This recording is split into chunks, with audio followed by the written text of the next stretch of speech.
নতুন দিনের সরকার কেমন দেখতে চান? আপনার প্রত্যাশা কি? নতুন দিনের নতুন সরকারের কাছে সবারই অনেক বেশি প্রত্যাশা।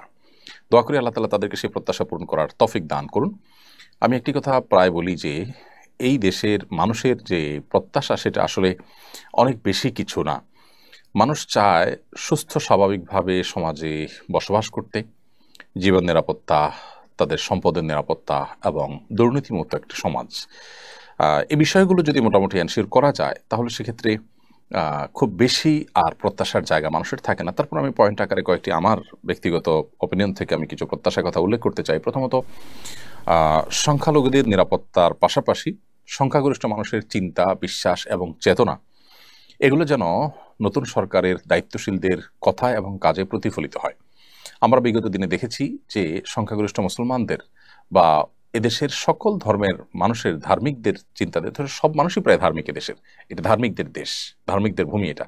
সো এদেশের মানুষের চিন্তাধারার পরিপন্থী বিষয় শিক্ষা কারিকুলামে নানাভাবে পুশ করার অপচেষ্টা করা হয়েছে। সেটি যেন নতুন সরকার না করে, যদি করেন তাহলে সেক্ষেত্রে তার পরিণতিও তাদেরকে আগের সরকারের মতো বরণ করতে হবে। কারণ জনমানুষের চিন্তাধারার বিপরীত জিনিস আপনি পুশ করার চেষ্টা করবেন, অনবরত মানুষ হয়তো কিছু বলতে পারবে না, অনবরত সহ্য করতে করতে একটা সময় ধৈর্যের বাঁধ কিন্তু হারিয়ে যাবে। এই যে গণ আন্দোলন হলো, সর্বস্তরের মানুষ ঝাঁপিয়ে পড়লো, এটির একটি কারণ নয়, এর বহুবিধ কারণ আছে। নানা দিক থেকে মানুষ কোণঠাসা হয়েছে, সবার পুঞ্জীবিত ক্ষোভগুলো মানুষ প্রকাশ করবার একটা সুযোগ পেয়েছে। সো নতুন সরকার যেন সে বিষয়ে দায়িত্বশীল থাকে, যে সংখ্যালঘুদের নিরাপত্তার বিষয়টি যেমন দেখা দরকার, সংখ্যাগরিষ্ঠ মানুষের চিন্তা চেতনার পরিপন্থী কোনো কাজ যেন চাপিয়ে দেওয়া না হয়, সেটা যেন নতুন সরকারের সবার কথা এবং কাজের মধ্যে প্রতিফলিত হয়, এটা তাদেরকে খেয়াল রাখতে হবে।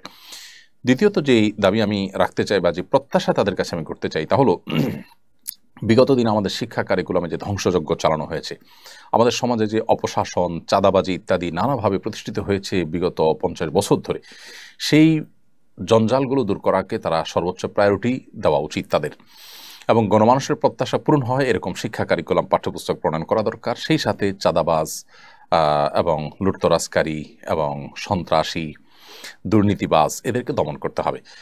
বিশেষ করে দুর্নীতির বিরুদ্ধে যদি জিরো টলারেন্সে তারা চান, জনগণ সর্বাত্মকভাবে সাহায্য করবে ইনশাআল্লাহ বিইذনিল্লাহ। দেখুন, সবজি, তরিতরকারি এগুলো কৃষক অনেক কম দামে বিক্রি করতে হয়, আবার শহরের মানুষ অনেক বেশি দামে কিনতে হয়। মাঝখান থেকে সামান্য কিছু গুটিকতেক চাঁদাবাজ তারা আড়তে, রাস্তাঘাটে চাঁদাবাজি করে এর দাম অনেক গুণ বাড়িয়ে দেয়।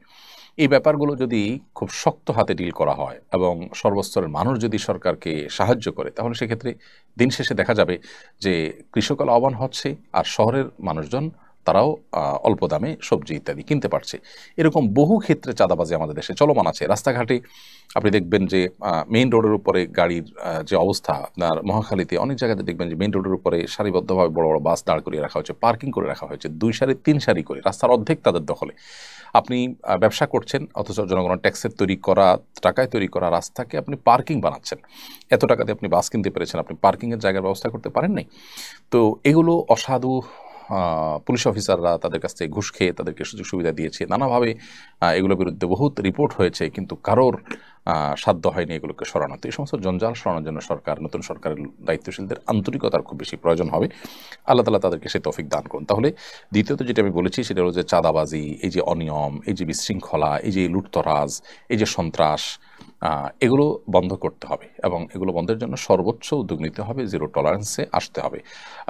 সেই সাথে আরেকটি পয়েন্টও বলেছি, তা হলো যে শিক্ষা কারিকুলামে যে মেসাকার চালানো হয়েছে এবং গণমানুষের চিন্তার পরিপন্থী জিনিস সেখানে পুশ করা হয়েছে, এগুলোকে যেন পরিবর্তন করা হয়, তাহলে সেক্ষেত্রে জনগণের চাহিদার পূরণ হবে। আরেকটি প্রত্যাশার কথা বলতে চাই তাদের কাছে, সেটা হলো যে এদেশে যে সমস্ত বৈষম্য আছে, সেই বৈষম্যগুলোর ভিতরে একটা হলো ওলামা ইকরামের প্রতি বৈষম্য। সেটা নানাভাবে হয়ে থাকে আমরা জানি, আলেম সমাজ, ধার্মিকদের প্রতি, সেটা যাতে না হয় সেটা তারা সর্বোচ্চ খেয়াল রাখবেন বলে আমরা আশা করি। দোয়া করি তাদের জন্য, আল্লাহ তাআলা তাদেরকে আমাদের প্রত্যাশাগুলো পূরণ করার তৌফিক দান করুন, তারা যেন সঠিকভাবে সঠিক কাজটা করতে পারেন, অপশাসন দূর করতে পারেন, নিরাপত্তা নিশ্চিত করতে পারেন। আরেকটি প্রত্যাশা তাদের কাছে বলতে চাই সর্বশেষ, সেটা হলো যে নিরাপদ খাদ্য, নিরাপদ পানীয় এবং নিরাপদ ঔষধ নিশ্চিত যেন করা যায়। পৃথিবীর অন্যান্য দেশে নিশ্চিন্তে আপনি পানি পান করতে পারবেন, খেতে পারবেন, খাদ্যের মধ্যে ভেজাল দেওয়ার সামর্থ্য কারণ নেই। কথা এবং কাজে মিল আছে। আমাদের দেশে যে কোনো ফুড বলেন, আপনার পানীয় বলেন, ঔষধ বলেন, এক ঢোক পানি কোথাও আপনি পান করবেন, নিশ্চিন্তে পান করার সুযোগ নেই। কোনটা শতভাগ নিরাপদ পানি আমাদের স্বাস্থ্যের জন্য ভালো, এটা এক কথায় বলার মতো কোনো পরিবেশ নেই। তার মানে এত বছরে এতগুলো সরকার আসলো গেল, আমাদের এক ঢোক পানি, নিরাপদ পানির ব্যবস্থা কেউ করতে পারেনি। আমরা বাজারে, দোকানে, রাস্তাঘাটে, রেস্টুরেন্টে খাবার গ্রহণ কিনবো, আমরা আপনার সবজি কিনবো, ফলমূল কিনবো, এগুলোতে কোনো বিষাক্ত কিছু থাকবে না। আমাদের কিডনি, আমাদের হার্ট, আমাদের শরীরকে ধ্বংস করবে, আমাদের ক্যান্সারে আক্রান্ত করবে, এরকম কোনো বিষয় থাকবে না। এটুকু জিনিস কোনো সরকার এখানে নিশ্চিত করতে পারেনি। অর্থাৎ নিরাপদ খাদ্য, নিরাপদ পানীয় এদেশে নিশ্চিত হয়নি।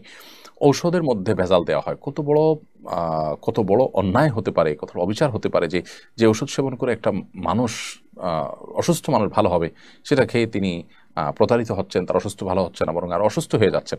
তো এই সমস্ত ক্ষেত্রে যে সমস্ত অনাচারগুলো আছে সেগুলোকে একটু প্রায়োরিটি দিয়ে সেগুলোর বিরুদ্ধে কাজ করতে হবে। যদিও অনেক কঠিন কাজ তাদের, আল্লাহ তাআলা তাদের কাজগুলোকে সহজ করে দিন এবং সর্বস্তরের মানুষ তাদেরকে সাহায্য করুক। আমাদের দেশটা দিন শেষে ভালো থাকুক, ভালো থাকুক আমাদের ঈমান, আমাদের আমল, আমাদের দিন, সবকিছু।